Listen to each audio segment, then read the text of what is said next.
Greetings, friends and truth seekers. I'm writing this with a heavy heart, and I believe this will be my last account before the government catches up with me. I've had too many close calls already, and I know my luck will run out. And to be honest, I'm tired of running. This is no way to live. To recap, I am a whistleblower and former participant in a top-secret government-run experiment. Its objective? To open portals to alternate universes, deploy survey teams, and seek out a world fit for a seed colony. If you haven't read my previous accounts, I suggest you do so now. Once you've learned the true extent of the horrors on Earth 217 and 312, I hope you'll understand why I've done this. Why I've effectively sacrificed my own life to tell the world the truth. The bloodbath on Earth 312 really fucked me up. I don't think there's any way to describe what it's like to see the woman you love brutally murdered in front of your eyes, all while being powerless to prevent it. That horrifying memory will haunt me to my dying day. The Earth 312 mission was a disaster, and once again our bosses, government officials, senior military officers, and tech billionaires, they all wanted answers. Weeks of investigations and recriminations inevitably followed. We never discovered the history of Earth 312 or the truth behind the brutal society which inhabited it.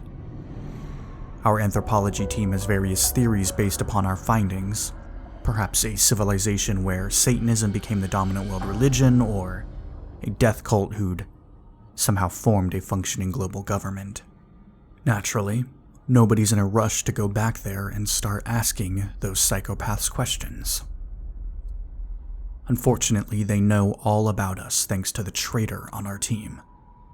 Doc, our medical attendant on 312, defected and joined the enemy, jumping at the opportunity to perform his twisted experiments on live human subjects. In exchange, he will tell his sadistic new masters everything he knows about trans-dimensional portal travel, no doubt helping them to develop their own technology. The heavy losses on 312 didn't deter the powers that be, however. Once again, they made a few cosmetic changes to our personnel and operating procedures before giving the go-ahead for new missions. By that point, I'd barely survived 2 disastrous operations upon hellish alternate worlds. I'd been bitten, beaten, tortured, and shot, and had seen friends and colleagues slaughtered in horrific circumstances. I was betrayed by a once trusted team member, and worse yet, I watched the woman I loved get brutally murdered, and in an instant my entire future was wiped out. I should have left the project, of course. Why didn't I? That's a question for my psychiatrist, I suppose. Call it a death wish or an unhealthy desire for revenge. Either way, I was operating like a zombie, going from mission to mission whilst taking reckless risks. It seems unbelievable, but the bosses actually promoted me to team leader around this time. I don't know why they did something so stupid, but if I had to guess, I'd say it was for 2 reasons. Firstly, I was one of the few team members to have survived from the early days of the project. Most of my contemporaries were either dead or had quit. The other reason was their decision to transfer the leadership of the project from the military to civilian personnel. 217 and 312. Those missions were both under military command, and both had ended in bloody disaster. Kaz had taken the blame for the deaths on 312, even though it wasn't really her fault. Still, our bosses needed a scapegoat, and Kaz was the team leader. They would have canned Kaz if I hadn't interceded on her behalf. It was the least I could do. After all, she'd come back to rescue me from that damn torture chamber on 312. I just wish she'd arrived in time to save Helen. The next few missions were largely uneventful. We had a few cakewalks and a couple of close shaves. Nevertheless, we didn't encounter anything on the scale of 217 or 312. No Nazi super soldiers, no genetically modified werewolves or satanic death cults. Even so, I always sensed that it was only a matter of time before we ran into another disaster. The multiverse is populated by monsters. I don't think the bosses ever realized the full extent of the threats we face from the evil regimes on the other side of these portals. That was until we crossed over to Earth 537. After that clusterfuck of a mission, all bets were off. The atmosphere on the morning of our crossing was undeniably tense, although this had in fact become the norm. Gone were the days of idealistic scientists and researchers eager to explore and discover the secrets of these new worlds. Those naive types were long gone, either dead, retired, or turned into world-weary cynics like me. Other than Kaz and myself, the rest of my team were a combination of trigger-happy mercenaries and washed-up academics, lacking the proper training and field experience. The quality of our recruits had gone downhill since the early days of the project. I was the leader of this ragtag band of misfits and renegades, on paper at least. Yeah, they followed my orders on base, but if the shit hit the fan on the other side, I didn't know what would happen. In the moments before the crossover, I stood at the front of the line in the bunker, a crate full of equipment at my feet, ready to push down the rail once the portal opened. I watched on as the machinery was activated and power surged. The initialization process had begun. This part used to scare the shit out of me, as I imagined all the horrific things which could go wrong, but now I hardly cared. I glanced across to my long-suffering companion Kaz, who stood beside me in her body armor with an M4 carbine slung over her shoulder. She met my gaze briefly, showing just the slightest glint of vulnerability in her eyes, a chink in her armor, which only lasted for a moment. I thought she might say something, but instead she regained her rock-hard composure, nodding curtly before turning her attention back to the operation. Kaz was the toughest person I'd ever met, and she'd saved my ass more times than I could remember. But all this horror had taken a toll on her too. Suddenly, the room filled with light and a wave of heat hit us. The portal opened as it had done 100 times before, creating an impossible passageway to another world. I looked with despair at the fluid membrane before me, not wanting to step through but knowing I ultimately would. Kaz's shout brought me back to reality, as she screamed instructions to the team, ordering them forwards and making sure they got all our equipment through before the portal closed. The deployment wasn't the best, not nearly as smooth as back in the day, but we just about made it. I remember little about my crossing on that occasion. It used to be the most terrifying experience imaginable for me, to cross over into the abyss and face the emptiness between the two universes. The darkness used to frighten me, but not anymore. An eternity trapped in limbo seemed preferable to the living hell my existence had become. No. Now, the crossings were easy compared to what they had been. I walked out on the other side of the portal and managed to keep the contents of my stomach. But as soon as I took my first breath of air, I knew something was wrong. "Everybody, respirators on!" My brain was racing and lungs burning as I almost succumbed to panic. Thankfully, I remembered my training, dropped my backpack, and reached inside with shaking hands.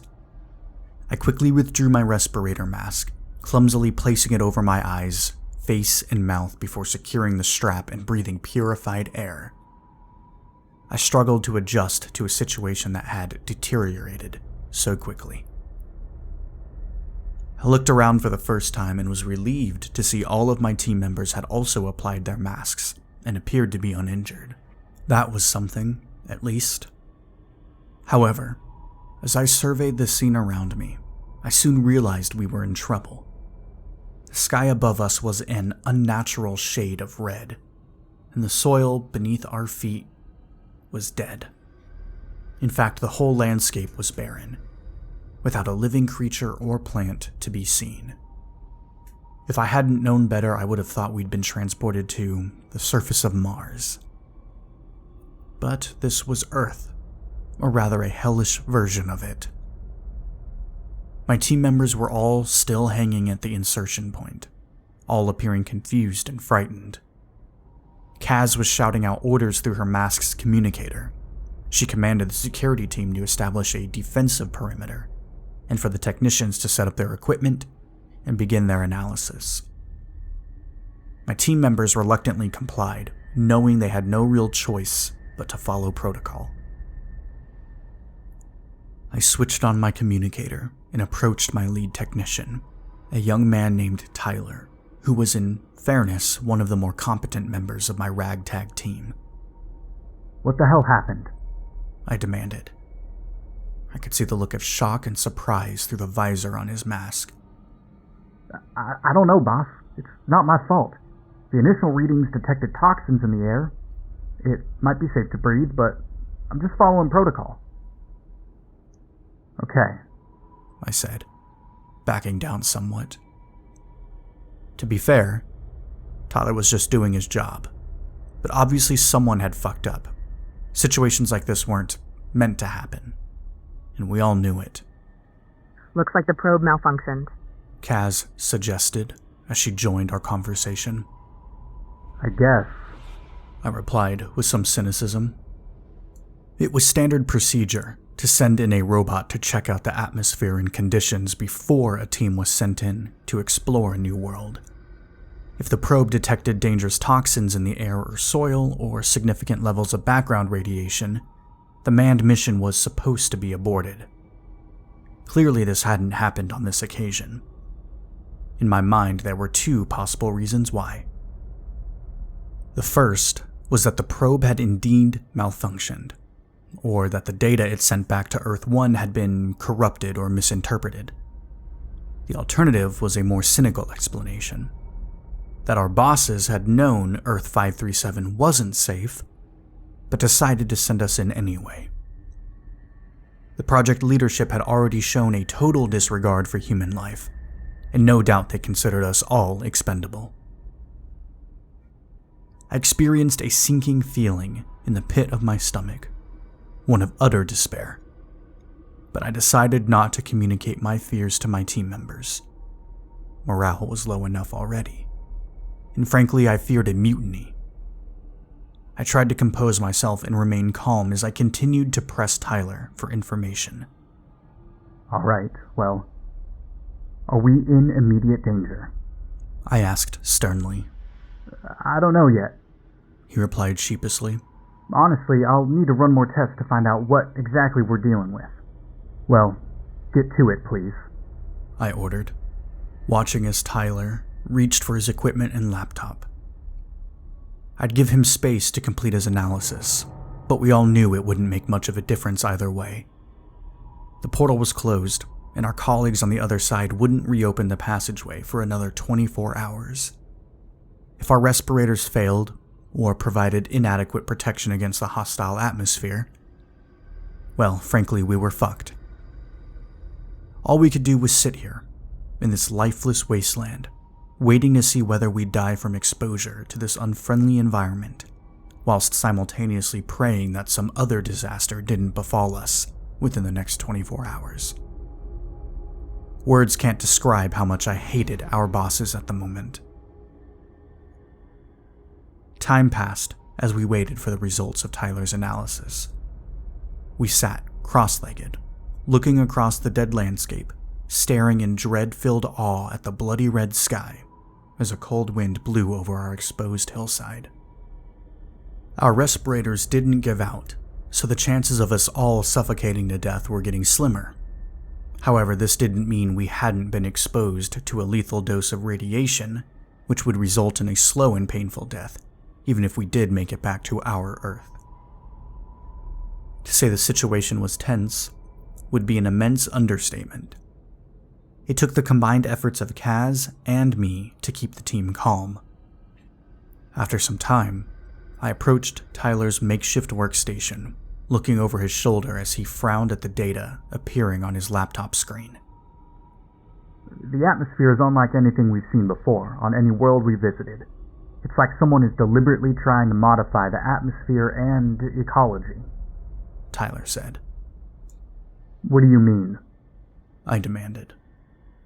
This conversation certainly wasn't filling me with confidence. Tyler looked up from his laptop to meet my gaze, his eyes visible through his visor. You ever heard of terraforming, boss? Terraforming. This term conjured images of science fiction in my mind, of missions to Mars and plans to make alien planets habitable for human colonists. But why the hell would anyone do that here on Earth? I was about to ask Tyler that very question before I got interrupted. The fuck is that? Screamed Martinez, one of our security personnel. He pointed to the far horizon, and I looked to the sky and was horrified to see 3 small dots appearing, some type of aircraft, quickly approaching our position. We've got incoming. Defensive positions now, ordered Kaz. Our security personnel reacted slowly, prompting Kaz to shout a fresh set of orders, while she simultaneously ran to one of the steel containers to withdraw a weapon.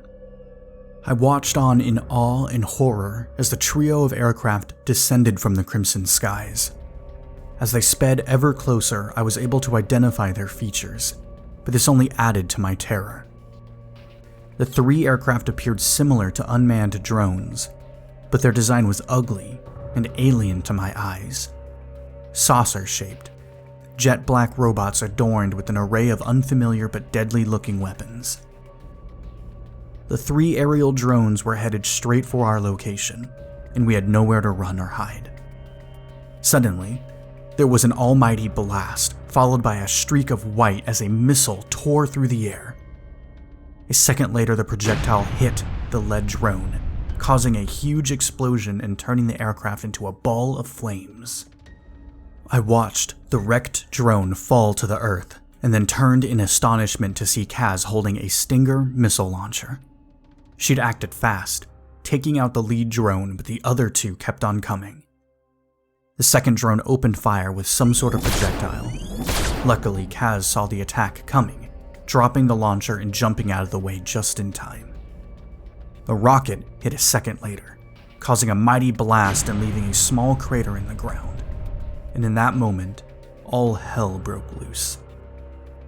Both surviving drones opened up indiscriminately with rockets and explosive rounds, causing utter carnage. I heard shouts and screams, saw men and women running in blind panic, but there was nowhere for them to go. I watched in shock as my team members were cut down one by one. In an instant, Tyler's head was blown clean off by a high-velocity round, his limp body collapsing into the dirt like a lifeless ragdoll. Some of the security men tried to fight back, dropping down to one knee and opening fire with their M4s, but they didn't last long. Martinez was hit square in the chest by a rocket, his body literally exploding, covering everything in blood, flesh, and bone fragments.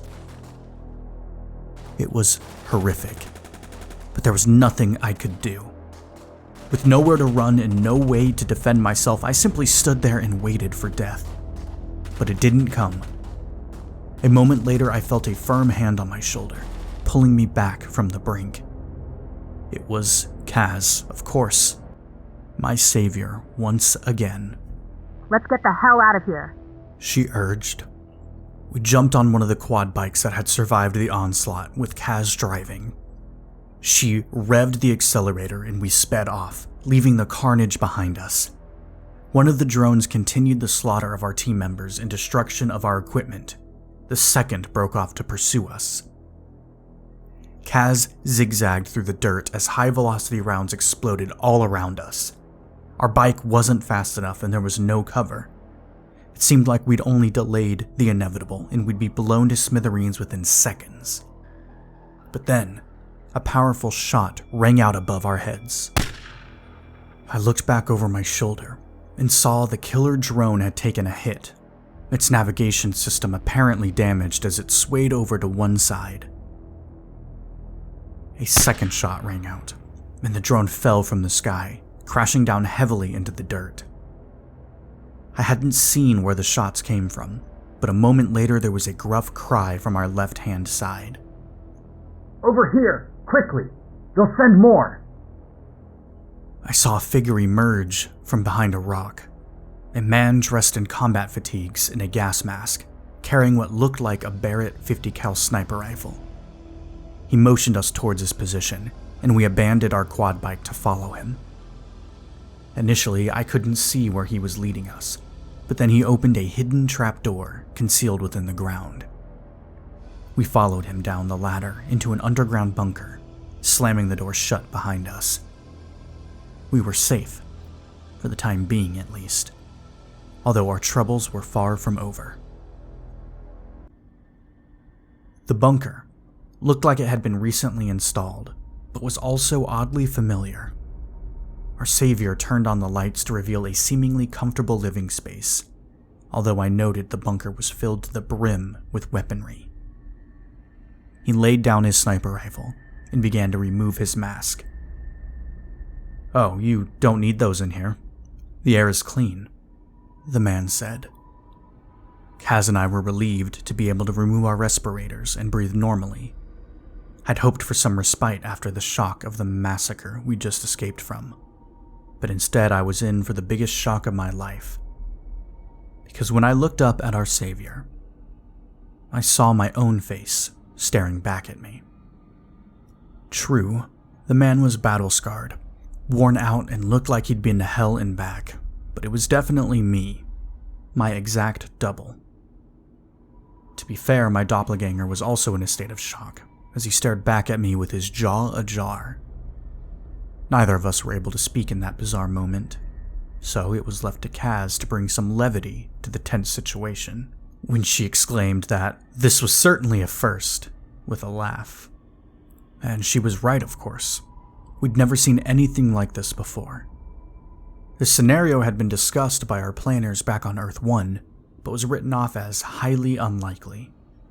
It was of course possible that another version of you would exist on an alternate version of Earth, but the chances of you running into your double during a 24-hour mission were extremely remote. And yet, it happened here, on Earth 537. "Look, I know who you are, and why you're here," said the other me, after he'd recovered from his initial shock. "The project, right? They got it up and running on your world?" Kaz frowned, looking concerned. "Well, I was recruited for it," my double replied, nodding towards me. "The same as you were, I'm guessing. I moved out of here a couple of years ago, back when the project was starting up. This bunker was part of the complex they built to accommodate us, but we didn't have enough time to construct a functioning TDP. Now I'm all that's left of that original team." There was sorrow in his eyes, in my eyes, as he looked down at the concrete floor. I couldn't begin to imagine what he'd been through. My mind was racing at this point. It seems crazy, but we hadn't anticipated this scenario where the project would also exist on an alternate Earth. But of course, this had always been a possibility. But as my double said, the project on Earth 537 had never gotten off the ground. Clearly something horrific had occurred on this world. "What the hell happened here?" I asked, part of me not wishing to know the answer. Well, my double seemed angered by the very question. "We got fucking invaded, that's what," he shouted before composing himself. "The squids are what we call them. They're an aquatic, highly evolved and technologically advanced species, originating from a water world on the far side of the galaxy, as far as we can discern. They showed up in our solar system 2 years ago and unleashed hell, attacking every nation on the planet simultaneously, wiping out cities, crushing armies. We fought back fiercely, but obviously we didn't stand a chance. It was fucking genocide. He paused briefly, wiping sweat from his brow before continuing. I'm sorry. I haven't spoken to another human being in months. There's very few of us left now. Those drones that attacked you, they're the lower end of the squid's technology, but very effective at tracking down and killing survivors. Of course, it won't matter in another year or two. You've seen what they're doing on the surface? I nodded my head grimly. Yeah, terraforming, he confirmed. We assume they're preparing the Earth for colonization. Plants and animal life are virtually extinct. The atmosphere is quickly turning toxic. In time, the hunter drones will find our remaining bunkers and holdouts, and the human race will cease to exist. On this world, at least. I shook my head, now unable to meet my double's gaze. I thought my own life had been hell, but what I'd been through was nothing compared to the suffering this alternate version of me had endured. It was a strange feeling to feel pity for a man who's also yourself, but also not you. It was a hell of a lot to process, and frankly beyond what my brain could comprehend in that moment. Kaz seemed unfazed, however, taking this bizarre new development in stride. We appreciate your help, she said, speaking to the other me. But we're still in the shit. Our team has been wiped out and our equipment destroyed. She glanced at her watch before continuing. In 20 hours, our people on the other side will reopen the portal for our extraction. If we're not there, we'll be stuck here for the rest of our lives, which I'm guessing won't be very long. My double nodded in acknowledgement, frowning in the same way I do when I was trying to think. It's possible, but it won't be easy, he eventually replied. Look, I can draw the drones away from your extraction point. Buy you some time. It will be tight and very dangerous, but if we time it well, you might just make it. I shook my head in disbelief. You would risk your life for us? I asked incredulously. The question prompted my doppelganger to smile for the first time in our conversation. Technically speaking, I'm risking my life to save me, or at least a version of me who has a chance for survival. Besides, what the hell else am I going to do? I won't survive for much longer down here. If I'm going to die, I might as well die for something meaningful. My heart sank at his poignant words. Come with us, I muttered, knowing deep down that this wasn't possible. He shook his head in the negative. I can't do that, buddy. This is my world and it's where I belong. I was born here and I'll die here. That's all there is to say. Plus, we don't know what kind of fucking shit we'll get into if I do come back and there's 2 of us in one place. Now, let's just get our plans straight and make our preparations. I was still in a state of shock, but Kaz spoke with my double, formulating the plan for our escape. For better or worse, we'd make our break for it at dawn. I was tempted to engage my double in conversation during that long interlude down in the bunker, to learn about his life and confirm whether it corresponded with my own. But he wasn't interested in talking with me. Instead, he fed us with canned food and suggested we get some rest. I don't know how he was able to sleep when we could all die the next morning, but I guess this has been my double's reality for some time. I did talk with Kaz throughout the long night. Oddly, in spite of everything we'd been through together, we'd never actually had a real conversation. Kaz was a good soldier, and she maintained a tough exterior, but there was a vulnerability underneath all that. We spoke about Helen and how much I missed her. As it turned out, Kaz had suffered a similar tragedy, having lost a lover during a combat mission back on Earth 1. We bonded over our mutual grief. and I'm glad that we had time to talk. It meant a lot to me, and I'm sure it did to her as well. When morning came, the tension inside the bunker was palpable. My double retained a hard demeanor as he explained his plan without emotion. I'll take the service tunnel and exit through the trapdoor a mile to the north. Once I'm in position, I'll cause a ruckus and draw the hunter drones out to my location. Once the diversion is in place, I'll radio through to you guys. After that, you're on your own.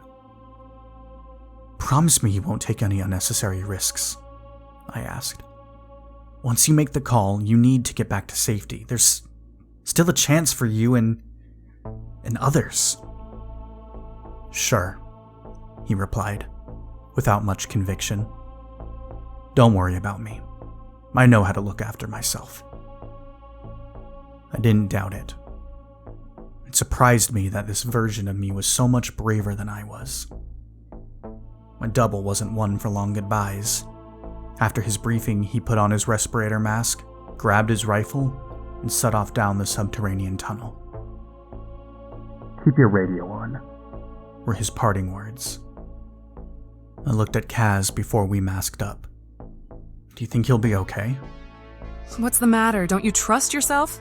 She said with a teasing smile. Understandably, I didn't see the funny side.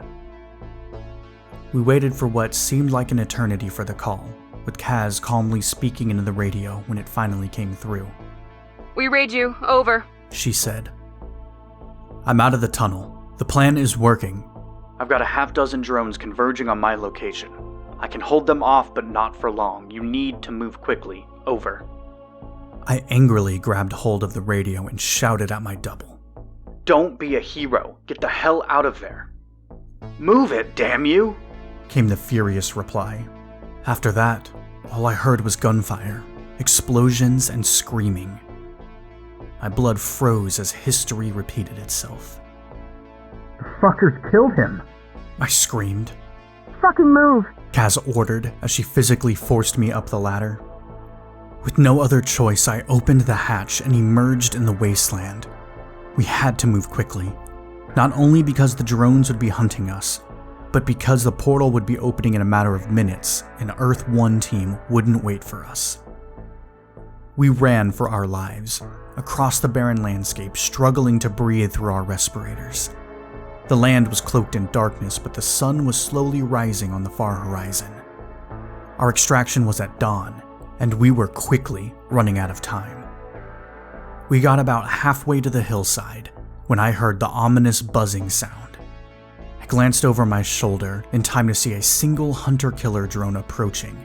The deadly UAV was still a distance off, but moving rapidly in our direction. Shit. I swore. Keep moving! Kaz ordered as she cast aside her rifle and backpack. I ran as quickly as I could, suddenly realizing that I didn't wish to die in this hellish place. Somehow, we reached the hillside intact, but now the drone was in range, and explosive rounds struck all around us. I saw a burst of light, indicating that the portal was being opened from the other side. For the first time, I believed we could actually make it. But the drone was right on top of us now, tearing the ground up around our feet. The portal opened, a fluid membrane leading back to our home dimension. That passageway had never looked so welcoming. I noticed the drone had stopped shooting at us, but didn't have time to consider why. Not before Kaz pushed me forwards, literally shoving me through the portal. I fell into the dark abyss, temporarily existing only in limbo, before spilling out into the metal gangway. For a second, I dared to think I was safe, but then I heard an almighty crashing sound, the awful din of metal striking metal. Instinctively, I rolled off the gangway just in time to save my life. When I turned my head, I was sickened by what I witnessed. Kaz, my long-term comrade in arms, had been crushed, with virtually every bone in her body broken. She stared at me, with fading eyes, blood pouring from her mouth as she took her last breath. I realized later that she'd sacrificed her life to save me, pushing me through the portal just seconds before impact. And on top of her broken body was the heavy frame of the killer drone. It had crossed over, following us back to Earth 1 and breaking into our underground fortress. This was a living nightmare, but it got worse. To my horror, I realized the drone was still active as the saucer hovered over Kaz's body, its weapon systems coming back to life as it scanned its new environment. The technicians and staff inside the bunker had never seen anything like this before, and they reacted with blind panic. They hardly had time to react before the drone opened fire, filling the room with deadly rounds and rockets. In a matter of seconds, the once pristine and high-tech control room was transformed into a slaughterhouse, with computer terminals, equipment, and human bodies all torn to pieces. I heard the screams and explosions and witnessed the bloody carnage, but I didn't want to join the victims. Instead, ripping off my mask and darting for the exit at the far end of the bunker, pushing my way past a couple of burly security men armed with MP5s. They bravely but foolishly opened fire on the killer drone, but predictably, they didn't last more than 2 seconds before being cut down. At least they bought me some time, allowing me to reach the bunker exit which led to the service tunnels beyond. I slammed my fist on the emergency button in a desperate attempt to close the shutter door, but it did nothing, as the mechanism had apparently been damaged by gunfire. I quickly turned and fled down the corridor in a desperate attempt to escape. By now, the whole base was on full alert, with sirens blaring and red lights flashing. Technicians and scientists ran for cover, while security troops tried in vain to stop the robot's murderous rampage. I glanced over my shoulder as I ran, horrified to see the saucer-shaped drone squeezing down the tight corridor, chasing after me while slaughtering everyone in its path.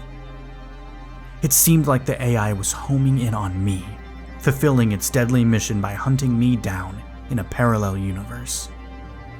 I kept running, turning a sharp corner at breakneck speed and crashing into a heavy figure running in the opposite direction. I fell, hitting the hard concrete floor and looking up to see a large soldier wearing full body armor and armed to the teeth. He screamed at me, shouting, "Get the fuck out!" But he never got the chance to finish his sentence, as a second later his head was blown clean off. I winced at the carnage, hearing the ominous din of the murderous drone scraping its way down the corridor, its weapons recalibrating as it closed in for the kill. I looked to the body of the decapitated soldier, seeing what was surely my last chance attached to his belt, a hand grenade. I reached for the explosive device with my shaking hand, grabbing it firmly and pulling the pin. In an instant, I tossed the grenade in the direction of my attacker, before tearing down the corridor and diving into cover. A couple of seconds passed before I heard the explosion, followed by the terrible whining sound of the machine slowly dying. When I eventually emerged from my hiding place, I saw the wreckage of the drone, its life force finally extinguished. I'd managed to stop the murderous machine and save my own skin, but the cost had been horrific.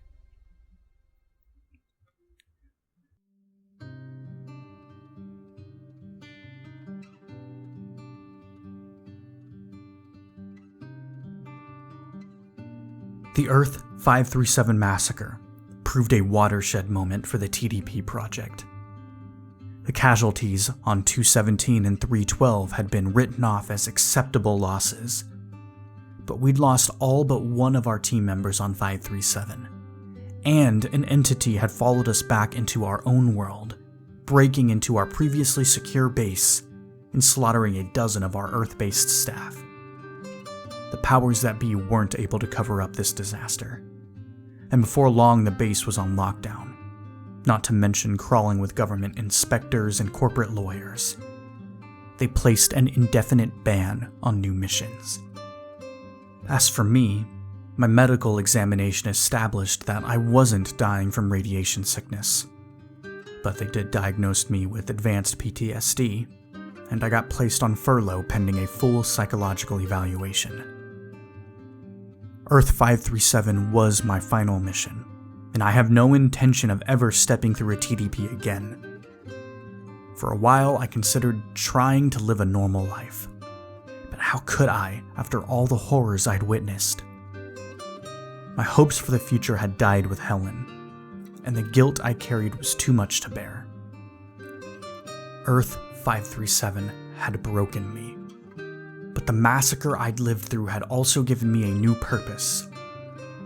Both my 537 double and my friend Kaz had died to save my life, so it wasn't an option to simply give up.